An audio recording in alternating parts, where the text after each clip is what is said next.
I'm Ed Parcaut, your host of Inner Edison. What I'd like you to take away from today's show is our greatest growth comes from our greatest failures.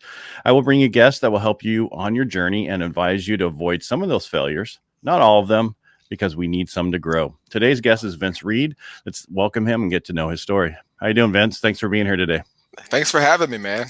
No, we talked for a few seconds at the speakeasy, but I wanted more of your time, and I just appreciate you coming on here for my listeners to understand different things about what you do, because I know a little bit about you. So why don't you just explain to my listeners, who's Vince Reed? How'd you get into what you do? Yeah, man. Back in 2007, I pretty much lost everything during the real estate meltdown. For those of you who were around during that time, I think there's no explanation for how tough a time that was. And all the babies complaining about how tough it is right now, I have no idea.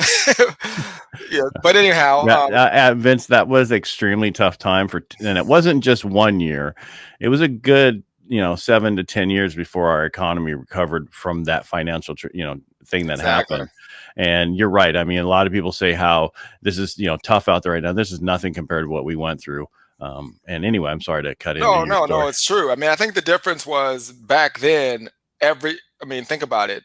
There were jobs just disappeared. Banks stopped lending. Like the collapse was way stronger. Whereas right now, people were able to adapt and go work from home. And it wasn't the massive collapse that, we saw back then. But anyhow, yeah, I went online, searched for how to make money on the internet. I mean, I lost everything. And I saw this ad that said make money on Google. And, long story short, that kind of led me down this path of the whole make money online type thing. And I found all these direct sales companies. And there was this guy whose ads kept popping up everywhere. And I basically called him and I said, hey, how are you doing that? He's like, hey, well, if you buy my direct sales thing, I'll teach you. So at that point, I was broke. I didn't even know what direct sales was. It was like these Tony Robbins CD things. It was like $2,000 to get in, and I think you make like $1,000 a commission. Anyhow, I did it. He got on the phone. He said, "Hey, you set up a Google AdWords account. Now it's Google Ads. But you set up a Google AdWords account. You load your money. You pick your keywords. Your ad pops up. You're rich." That's what he taught me. But it didn't work exactly that way. It did not work that way. No, I then borrowed money. I'm like, oh, this is easy. At least I have something to sell now. I guess I'll sell some inspirational CDs and use ads. So put in $1,000 in the credit card, woke up went to sleep thinking I was going to be rich the next morning. And obviously that didn't happen. But the good news was lots of clicks. And back then, clicks that cost probably $20 to $30 a click were like 10 cents a click back then. And I was like, well, there's something to this. So called him back, asked him for more help. He led me to my real mentor who really taught me everything. And that guy taught me really the key components to marketing and lead generation. And here we are today. And so looking back, I mean, it's got to be drastically different than 2008 to today, what you can and can't do and different changes. Because I know a lot of people try to do, I'm still in the mortgage industry, so I went through all that whole time period. And we still, they're always do Google ads, do this, do that. I do a lot more, referral market, from past clients, everything, to keep doing that. And that's where I get most of my business. Plus, I also do a radio show, which I get a lot of my business from that, which is shocking that people listen to radio these days, but they do. Yeah, I mean, whatever works. That's the thing. I think that especially today, the difference is, people have so many different options, and really the goal should be to be where your customer's eyes are, to be in front of your customers. It's not really about Facebook or Instagram or Google or YouTube. If you have something that's working for you, then double down on that and really own that medium. That's my philosophy behind everything. Okay. So how, if somebody wants to, the listeners, they have a business and they want to start doing this, what big mistakes do most people make? What are, can you give us some ideas what to do, what not to do? Yeah, absolutely. So the biggest thing right now is, we've had so many issues with advertising these days because of outside sources, even from political things that have happened, where it has forced, sites like Facebook and other platforms to really tighten up their guidelines and the things you could get away with, the things you can say, and it's getting harder. It's harder to get things approved. Even just the element of creating a page that you put online to run traffic to And to get a person to provide you with their name and email, it's just getting harder and harder and harder. People have shorter attention spans. So what's happened, what I've noticed is people are getting a lot more aggressive, which is eventually getting them banned, which is creating poor results. And they're getting frustrated. And they're basically throwing their hands up and they're saying, well, this doesn't work. Costs are going up a little bit on advertising as it, Facebook, for example, openly admits they're running out of ad space. So those are the issues, right? The good news is it's pushing a lot of the pretenders out. And it's leaving a lot of opportunity for the people who know what they're doing to come in. So what I would say is the best thing, and I think we talked about this when you saw me speak, was it's really not about us as the business. It's more about the end result of the customer. So I use this example of this story where it really gave the perception of two different things. I think for you to have the biggest advantage is you have to really be able to put yourself in the shoes of your customer. And ask yourself, if you were that customer and you saw that or whatever it is that you're putting out, would that move you to take an action? And if the answer is no, then it's probably not going to work. So for example, if you're doing mortgage, the typical thing would be, hey, we have the best rates, or we get your deal done faster, or we don't charge any fees, right? It's just the logical thing that everybody thinks they want to promote. Would you agree that's probably like that's what most people think they should promote, but those are like normal things now. Right. That doesn't set you apart from anybody else. Exactly. Right? So if we know that, then you have to say, well, what would the customer want to know? So if I were a mortgage broker, I might go do some research on, let's say, and again, this is off the cuff, so I'm just quick.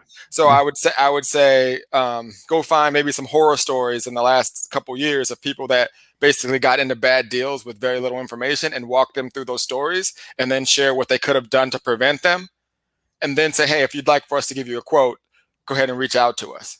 So if I'm looking to do a mortgage or refinance, and I'm like, man, this is something I could have easily fell into that trap, and then they reach out to you in that way. That would be an example of what would a customer actually want to know before making that decision versus, you have these ads out there that are claiming you have the best rate. Everybody claims to have the best rate and the best cost and the best service.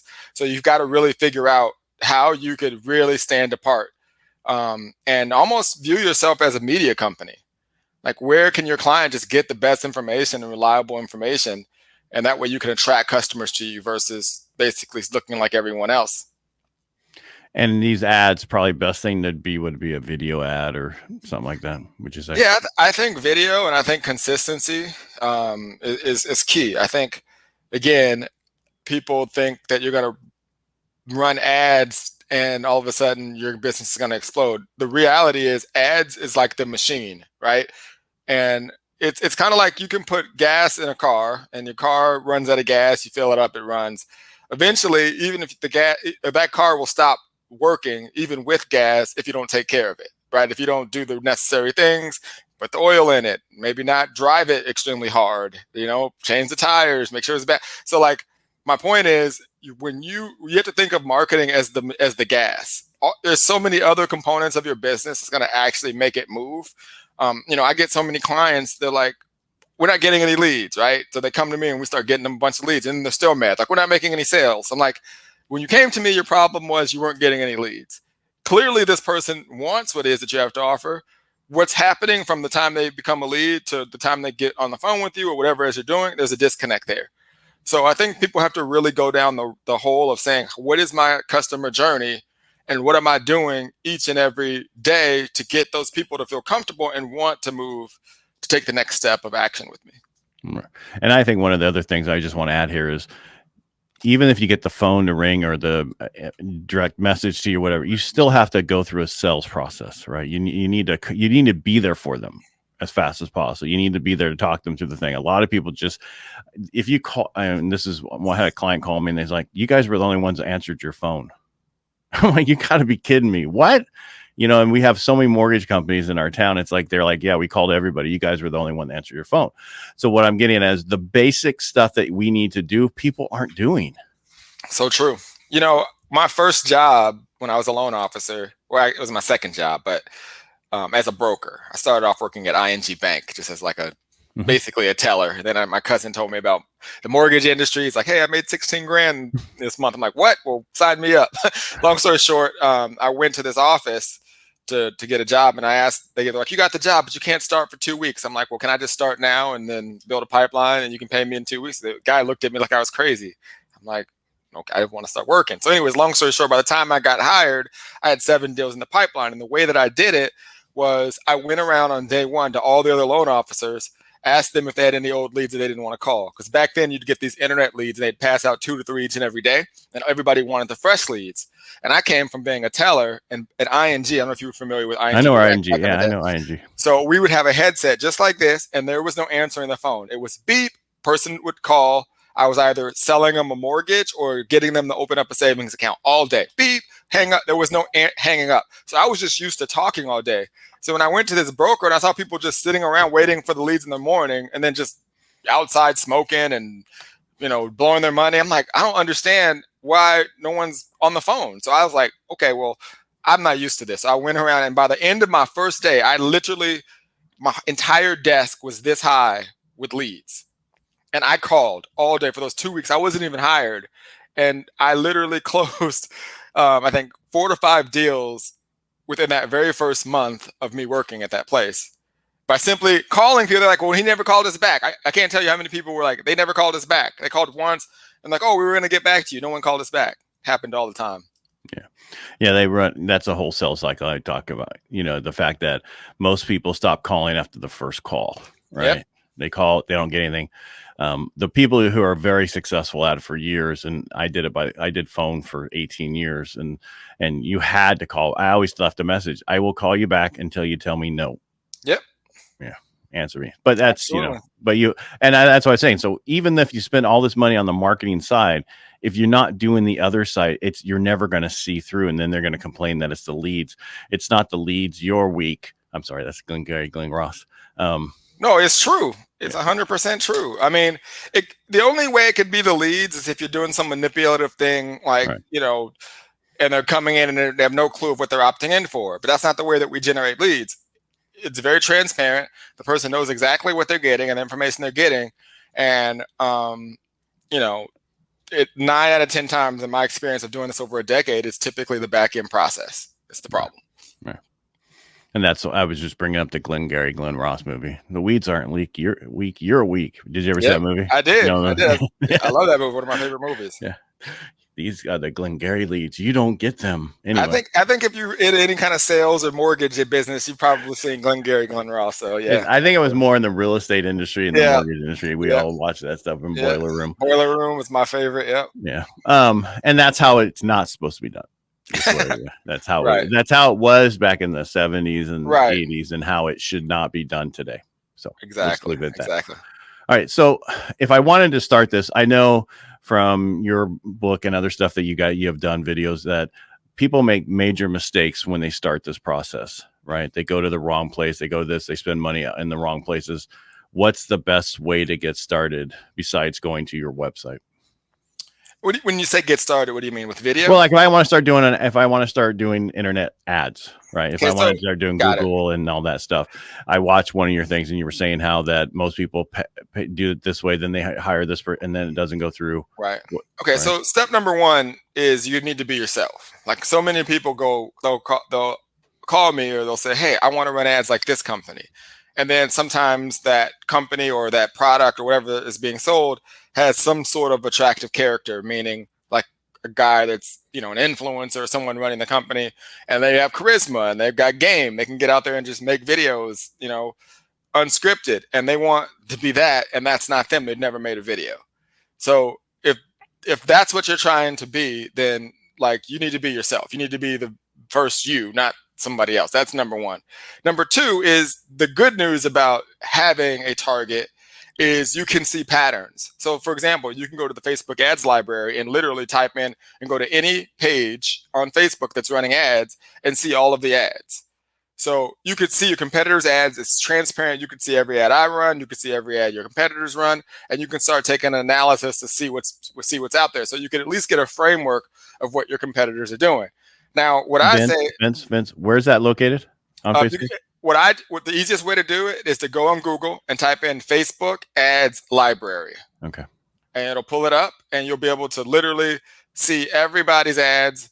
And I had a good time during the political stuff going on, because you could literally see all the ads being run, and you can see how much money is spent, and you can see the angles in which they can persuade and move people with ads. And it was really like, it's a great learning tool. I mean, anything you can think of, any ad, any company, you can see what they're running right now on social media. So, but what I would say is, what most people do is they take that and then they try to copy it. I say you do the exact opposite. What you learn from is the patterns that they run and how they're, and when I say the exact opposite, I don't mean like it literally. What I mean is, you don't copy what they're doing. You take elements and you try to make it your own. Like, you try to create your own way of doing it, if that makes sense. I understand. Yeah. Cool. All right. And that's it? In terms of, there's a lot more. So that's step one. So step one, be yourself. Right. And here's the thing is, I want to kind of give the, because I find that once you tell people how to do stuff, they still don't want to do it. Right. They want to have somebody else do it for them. But I want them to understand that there's a process. And if you go it alone, it's going to be very difficult, and it's not easy for usually a person to do it. And they need help. So we'll get into that at the end. Got it. Okay. So step one, just the idea and the mindset of, be yourself. Number two, see what's out there, gather your data, see what's being done. And then you need to be able to absorb the assets that they're using to deliver the message. So what are the pages that they're driving the traffic to? Are they sending them to a website? Are they sending them to a video? Are they sending them to a capture page?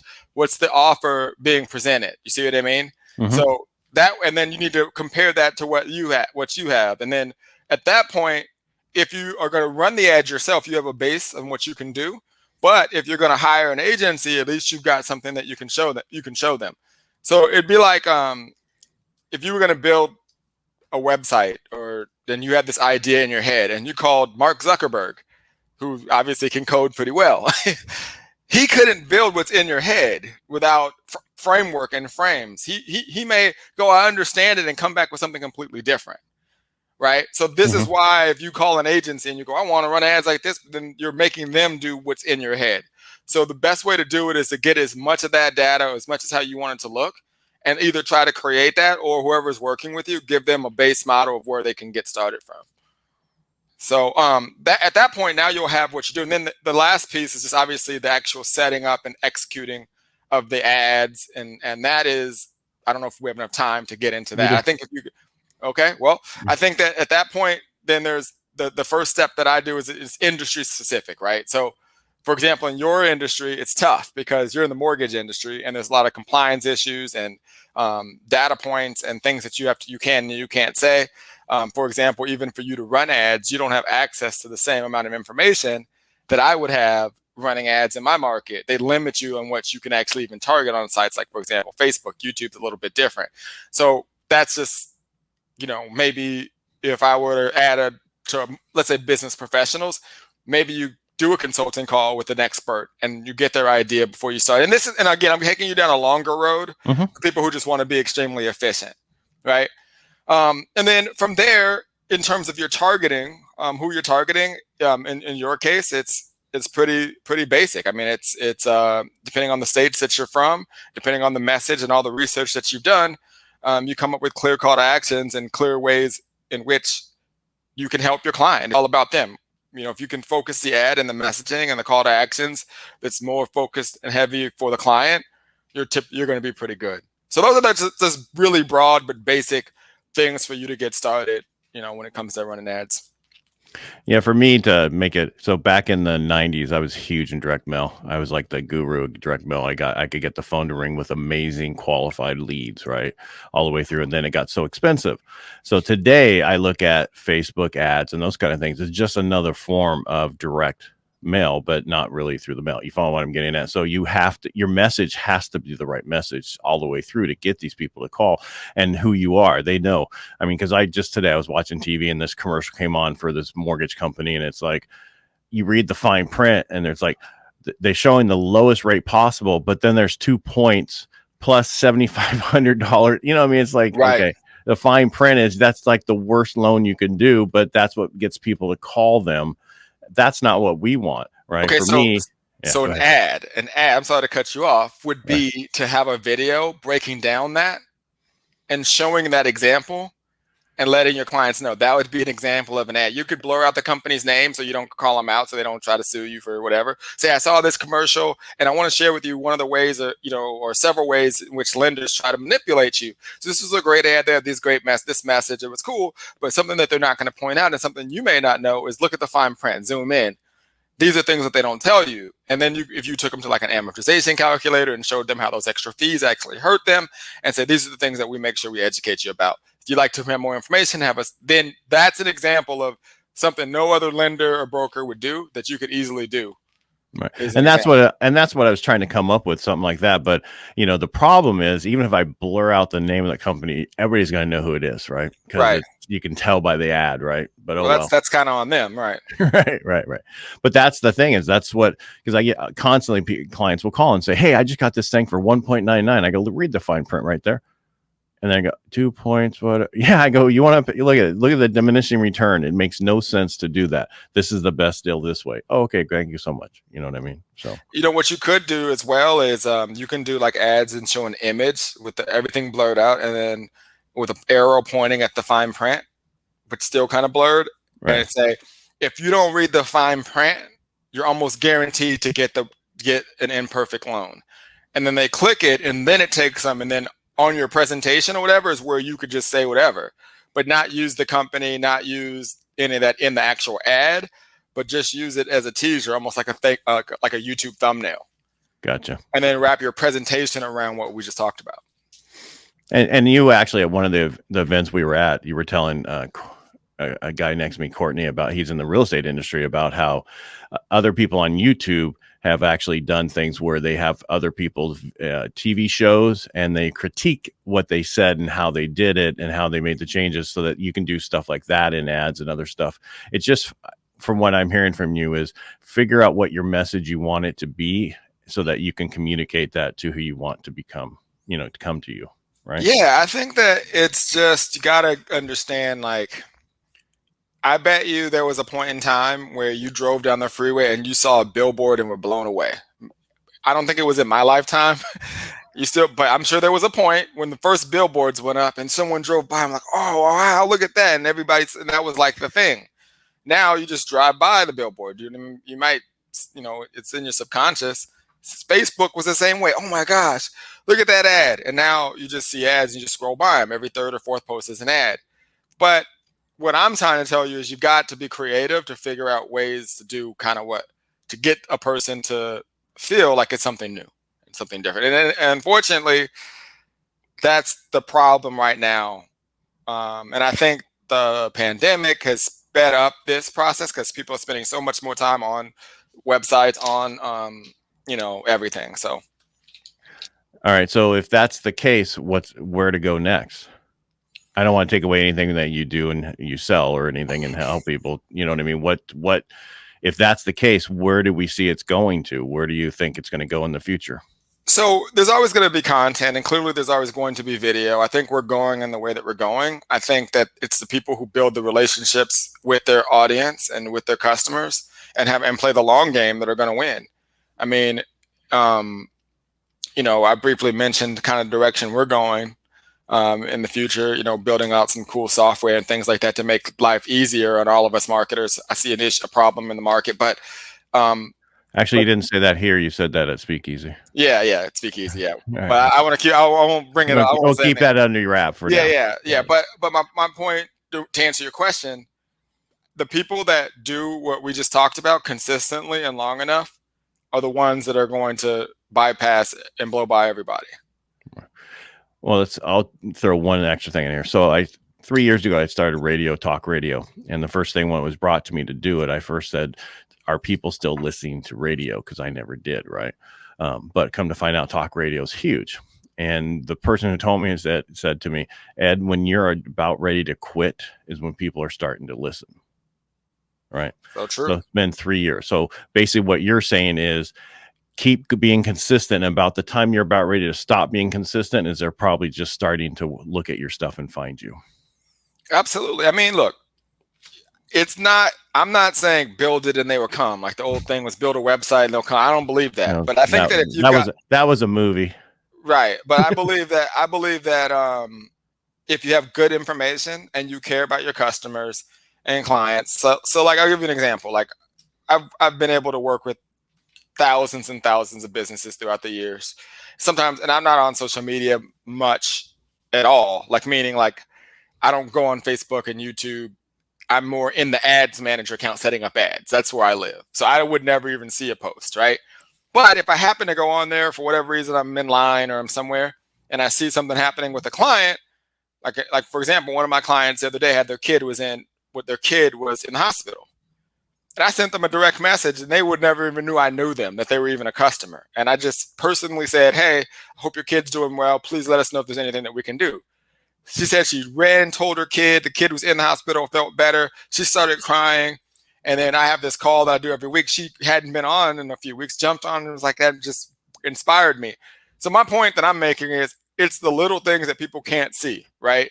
And it's the being consistent and focusing on the people that are paying attention. You got to understand, like we talked about this at the Speakeasy, what you want your customer to do, most of the time, you don't even do, right? So like, for example, every third, fourth post is an ad. Are you clicking on all of them and buying everything you see? But when you run an ad and you're not seeing the immediate sales, you're mad.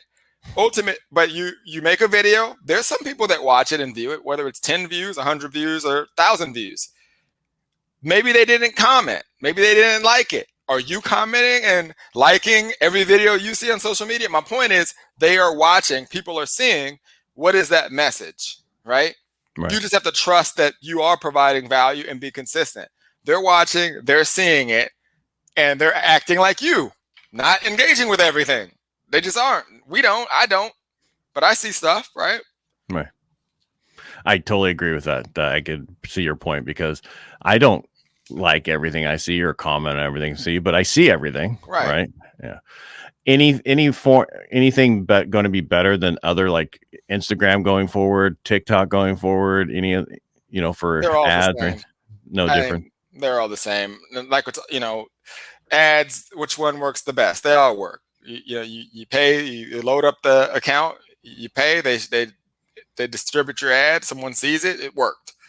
Now, whether you make money or not, that's human error. Right. Your message, what you're offering, they all work. Your clients are there. For example, Twitter, I think they're still top 10 in traffic. You can run ads there, and they work. So people when they ask that, they're like, well, what can I do to make me the most money? I think that if you focus in on the message, what is the end result for your client? You remain consistent. You really have their best interest at heart, and you have a good offer that fixes a huge problem. You're gonna do fine. And follow up through the sales process. And follow up, man. I think that should be everybody's. Like, what is the customer cycle? Like, put yourself in the cycle. Imagine you became your own lead, and whatever's happening happened to you. Would that be enough to get you to buy? Right. I don't think people think far enough ahead. Like, I'm going to do, if it does this, where does it go from here? Go to here, go here. Like people call funnels or whatever. I just call the process. And I think people just don't think about the whole process. If you were doing it, what you would want, right? Or if somebody else wants, they don't think about that. They just want to get the ad and, hey, I'm getting all these things. Well, what are you doing with it and how are you following through with it and how you're closing it? Because you still have to do all that. Absolutely. Right. What my mentor would always say, there's someone right now searching for the solution that you have to offer. Like right now, someone Googled it.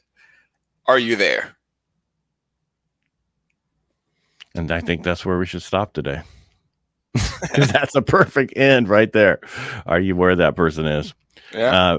Vince, I appreciate you coming on the show today. I really appreciate that. No problem, man. Thanks for having me. This is fun. All right.